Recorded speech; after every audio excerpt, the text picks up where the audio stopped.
Good morning, I'm Sally Barker. Welcome to Local Business Focus. Joining me this morning is Peter Trenaman from Groupsupport, proud station sponsor. Good morning, Peter. Morning, Sally. How are you? I'm well, thank you. Excellent. Now, we were going to talk today about making your business easier to sell, but there's one point that needs to be discussed before that, and that's tracking your finances. Yes, yeah. Now, and I'm sorry if people were sort of waiting for that to say, but I feel that one of the things that we missed out on in a previous session was actually a little bit more detail about how and why it's so important to track your finances. Now, that may be completely obvious to the accountants of the world, but not everybody's an accountant. Everybody's not even a bookkeeper. I mean, some people are very bad with money and they still run businesses. So we need to talk about that before we actually talk about selling the business, because selling the business is one way of conveying a financial value and a financial worth. So if you're not tracking your finances properly, then what you've got is not worth much, and so you're proving your own point. If that's okay by you. Yeah? Yes, that's Cool. perfectly fine by me. Okay. First of all, I have to say that everything I say is general advice only. It's not specifically designed for you as a business owner. If you like the concept and want to talk about it, and I encourage you to talk about it, specifically with your IT guru, the person that you trust and you talk to regularly, the person that's on your side. And we spoke some time ago about having someone who's a regular person in your life, in your business life. You pay for his advice. He doesn't always agree with you, and he's by your side, offering advice and offering the experience and the technical know-how to make your business better and improve your business. That's what I do. That's part of my job. I have 8 staff and we train them to do exactly that, and there's limitations with that, but the point is the conversation, and that's what this is today, a conversation about how to track your finances and why it's so important. My first illustration will be from one of my clients. His name's Frank. In fact, when I talk to anybody else, all my clients are called Frank for the purposes of anonymity. He's a brilliant bloke. He's actually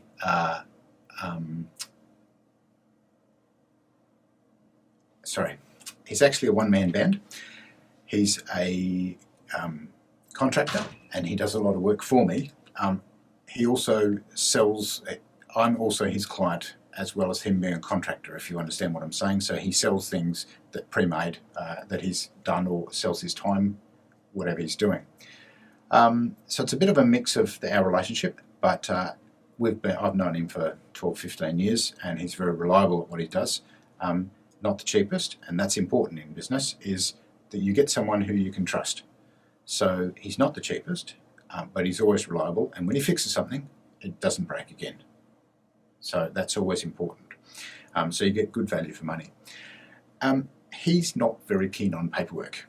In fact, I'll go so far to say that he's not keen on paperwork at all.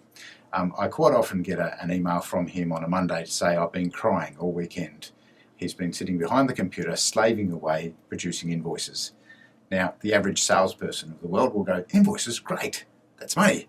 But Frank is not like that he prefers to work. So if I put a distraction in his way, the other day it was a bit rainy, and I asked him to go out to see a site to do a survey and assess what needs to happen. He was out there like a shot. Didn't have to sit in front of the computer. And doing so yeah, no. So but you've got to know the beast. Anyway, he is a one-man band. He doesn't particularly like paperwork, and he uses the cheapest accounts package that you can buy. All he needs is something. Anyway, he was paying out money to someone else. He's paid money to the accountant to once a quarter look at his finances and work out how much BAS he owes. Okay. He wasn't particularly keen on paying that money, so he's reduced that down to once a year. So the annual review came of the accountant, and the accountant sort of shook his head and said, Frank, what are you doing? You've done all this work and you haven't issued the invoices. So he spent, I think, from memory, it was 35 hours on one job. Okay. So 35 hours, and if you think it's even at $20 an hour, That's still a lot of money. That's still $600. He spent 35 hours on a job and hasn't invoiced it. It's done. It's done beautifully. Client loves it. Okay, but this is from September last year. Okay, Frank. so Frank, I get this apparition on the doorstep, and it's Frank. Hello, what do you want? And he goes, I needed to come to see you in person. He says, I've stuffed it up. He says, I'm not good on paperwork. I've got these invoices, 7 invoices, he showed me, okay, that were outstanding. He hadn't issued them, was the reason they were outstanding. So not outstanding in the normal way. How can you run a business like that? He does, and he manages to get by. But an account system is all about keeping track of those sort of things, okay? So we spoke about the system the other day about a single point of entry, a database where you have one truth, one place to put everything. So you can see what you're buying, what you're selling, what you've got purchase orders from. So if a client sends you a purchase order to say, please proceed with this work, it will remain outstanding until you've issued them an invoice. And that's my point of Frank's errors, is that he doesn't have a system in place to do all that. He just operates on a bit of a wing and a prayer and sort of reconnoitres things up. So we've ended up managing that process by using our system, which is a single point of entry, has good reporting, is able to produce all these things. And then once a week, we issue him a list of the things that are outstanding. And then once a month, we issue a list of the things that we haven't paid. And those two things together means that everything he does with us is all sorted and he's sweet. But as for that 35-hour invoice, I went to see the client, and the client says, yes, we'll pay it because it's good. And that was the only reason. If there was any issue, if there was any comeback, then that wouldn't have happened, And so business is about relationships and about the connections we all make. But the actual process of actually sending an invoice and paying an invoice shouldn't actually be an emotional thing. It's a factual thing. You've bought something, you pay for it. End of story. If you had a negotiation point ahead of time, then you can talk about it. But not once the invoice has been issued, unless there's an open relationship. And once again, it's a statement of fact, and it's a negotiation of a factual point. I should say there's complaints and all that sort of stuff for that process in there as well. But overall, you shouldn't have an invoice from September that you suddenly pop up. That's not work. That doesn't work. So we've actually encouraged Frank to actually say, well, is there a bit of software that we can put in there to help you? And he said, no, he doesn't like it. Everything else he likes this piece of software that he's using. He likes the price of it. His accountant now comes once a quarter, not once a year. And his accountant has also discovered that he's paid another $10,000 extra in BAS because he's duplicated his income. Now, he's duplicated his income because of a thing called a bank feed. The people who have the cheaper versions of the accounting packages, the people who have the cheaper versions of the accounting packages like what's called a bank feed, which is, to most accountants, a bit like the tail wagging the dog. Now, you've heard that expression before, and that means the wrong end of their stick is being used. The wrong management points are being used. The process is happening the wrong way. A bank feed is where your bank entry, the transactions in your bank account, are used to govern your accounting system. Now, that works okay if you have 3 entries in your accounting system that match the 3 entries in your bank. But if the reference number if you issue 4 invoices for $110 each, and each of them have a reference, and those references, none of them match in your bank, and you've got 4 entries for $110 there is a possibility in some systems for your income to be falsely represented because the bank feed will invent an invoice to match the amount it's been given. Okay? It's a very dangerous thing. You need to do it around the other way. So you need to put an invoice in and then you mark it off as paid. And that's called a bank reconciliation process. And most accounting people or people who've done bookkeeping, or even people at home who look after their own accounts, have understood that process for years and years. doing the lazy way results in mistakes. And the lazy way, unfortunately, is this fantastic new process called bank feed. It works for some people, but those people also monitor what's going on and they pay attention.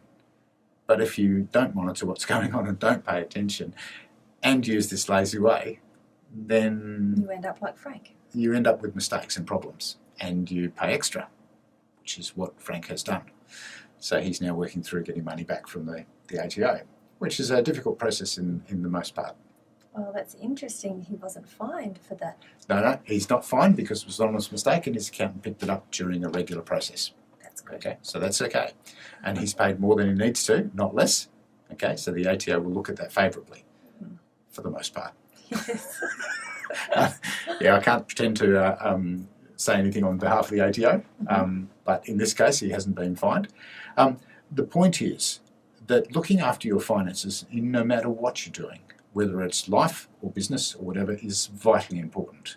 Having a controllable system that's regular and reliable and that you attend to is the point.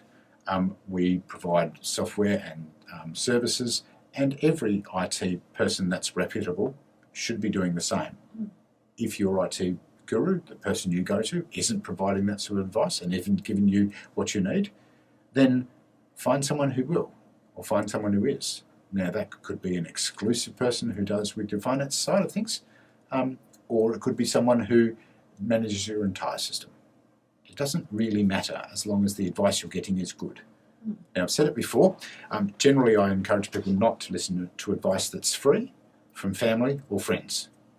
It means there's no investment. You're not listening. And you'll take half the advice and throw the other half away, or anything that sort of, what's the word?